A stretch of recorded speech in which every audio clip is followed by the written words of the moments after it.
work, work, work, work, work. I gotta work, baby. Work, work, work, work, work. I gotta work, baby. Hello, everybody. As you know, my name is Emmanuel Lomuro. I am a stand-up comedian, and this is Working on It. Now, what we got for you right now is something special. We're just something we're working on, and that's myself. I'm working towards my first comedy special, and I'm taking you on that journey. Through it, we are gonna dive into, how I come up with jokes, my life, your life, the world, and how I turn shit into sugar, if you will. So I'm taking you to the shit factory. If you know what I mean. I'm taking you to where we turn shit to sugar. I don't know if you call that the shit factory or the sugar factory, but we go into the factory and you go get some laughs along the way. Man, it's pretty fun doing this. This is actually my first time on camera on the tube.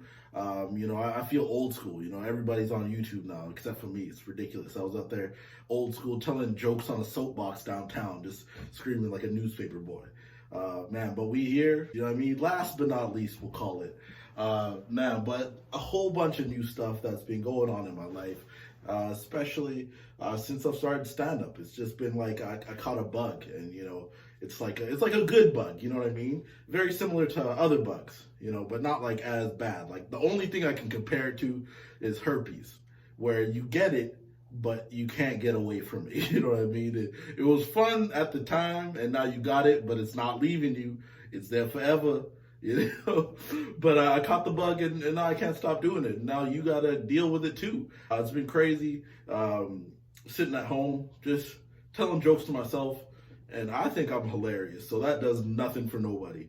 So I gotta test them out on you. We're gonna take you through my thought process. We're gonna take you through the worst nights of my life, the nights that I bombed, nights that I've done good, but those aren't as fun, right? No one wants to hear success stories.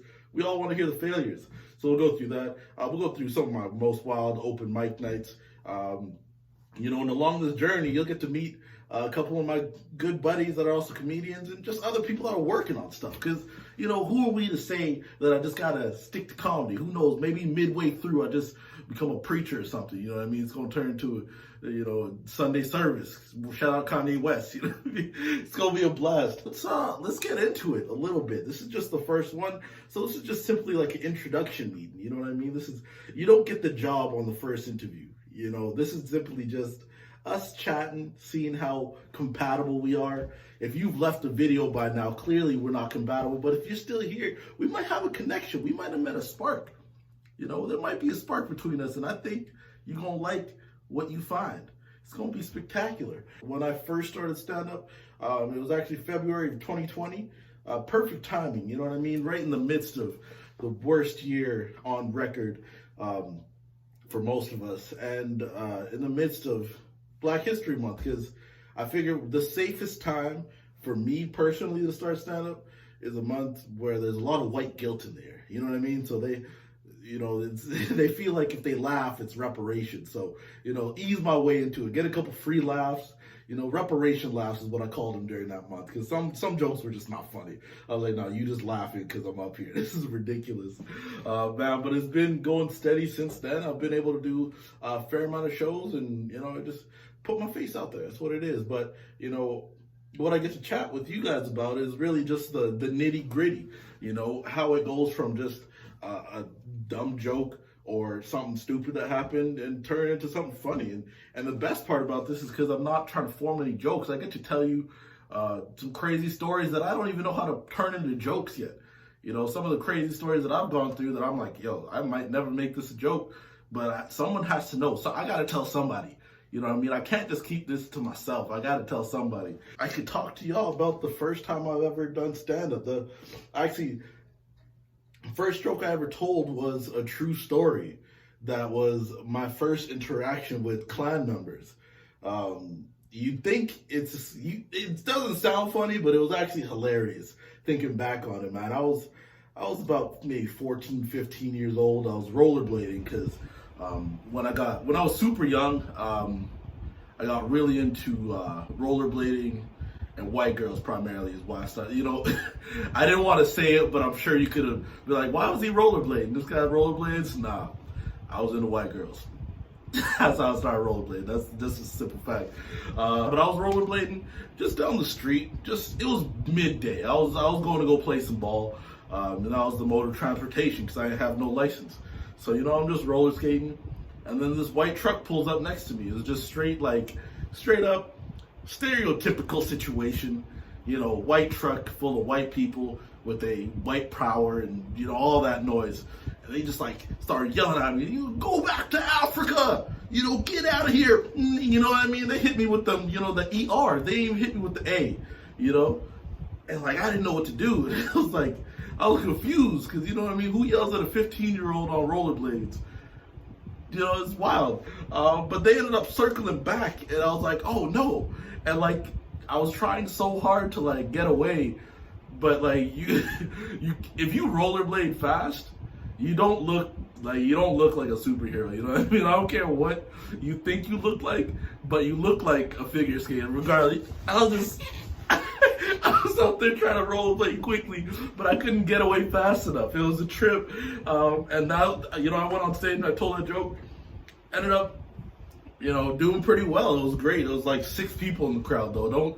Don't think I went up and it was just 50 people and I smacked. No, there was 6 people in the crowd. I think 5 of them laughed. One of them might have been in the truck that I was talking about, so they were confused. They're how does this guy know me? It's crazy, man. But it was definitely the first time on stage was crazy, and ever since then I've just been kind of letting the ball roll and kept on making it happen. And here we are today where I'm now on the tube talking to you about what I do. Oh, sheesh. If it rhymes, it's true. You know what I mean? It's just the way it goes. And throughout this, you'll see many a times when I prove myself right with that. If it rhymes, it's true. That's just how it goes. That's what I do, man. But the best thing about this is working on material. I don't know if you've ever done comedy. I don't know who's watching this, but really, it's the work that you put in. You get to just talk through ideas. And you guys get to go through that process with me. It's gonna be hilarious. I've come up with some great ideas from bad conversations. I've come up with horrible ideas from horrible conversations. You know what I mean? You just I adhere to the logic of believing in free speech. Okay, I believe in free speech, but I also believe in free hands. Okay. And a lot of things in life can be determined by how well you can protect yourself. Because you could believe in free speech and you could say whatever you want to say, but if you can't fight, other people they can determine what you get to say. You know what I mean? It's not just hate speech. You know what I mean? Let's say you got a bully that doesn't want you to even say the word blue. Trust me, it doesn't matter what you believe, you can't say blue around that person. A lot of people don't deal with life the same way I deal with life. I've come to realize that, for instance, I was raised by, four sisters and my mom, and I realized that, even little things like men and women, I never dealt with the whole, world outside until I grew up. And one thing I learned is girls go through life different than guys. You know what I mean? It sounds pretty obvious, but you don't understand it until it really happens the first time.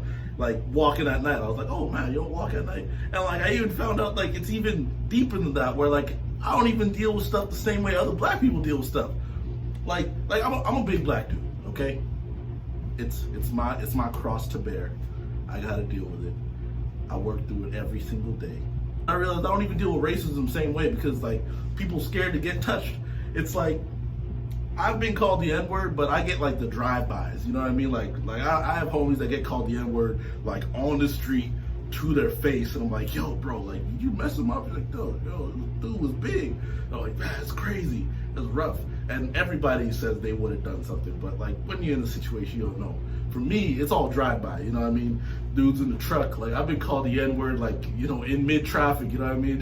But it just sounds like traffic. Yeah, it's who said that? It's but it's just part of life, man, and that's kind of what I like to go through, you know what I mean? And trying to turn that into a joke, that's always the fun part for me, because in everything you do, man, you could always find some sort of humor in it, no matter how bad it is. Even how crazy some situations are, man. I've been in some horrible situations, and I'm just man, this this is gonna be funny tomorrow, or it's like, you know what, maybe not tomorrow. This might be funny a year from now. You know what I mean? But you know, that's some of the stuff. But you know, I'm not gonna give you all the juice today, man. You gotta squeeze me a little bit. Not on episode 1, not on day 1. This is simply just, like I said, this is just the intro. You know what I mean? We just gonna interview each other, see if we like each other, and if you like it, come back. We're gonna be doing this twice a week, 2 times a week, man. You gonna see me more than you see your family. You know, you gonna have to pick between me and your family sometimes, and I want you to know, I'd pick me. Just personally, I'd pick me. Man, but thank you a lot for tuning in. If you like what you hear, if you feel like this is where you need to be, and check me out, even if you don't like what you hear, man, just keep tuning in, man. I might piss you off enough to do something, say something. You know what I mean? Try me. Catch you guys next time. Thank you again for tuning in. Peace.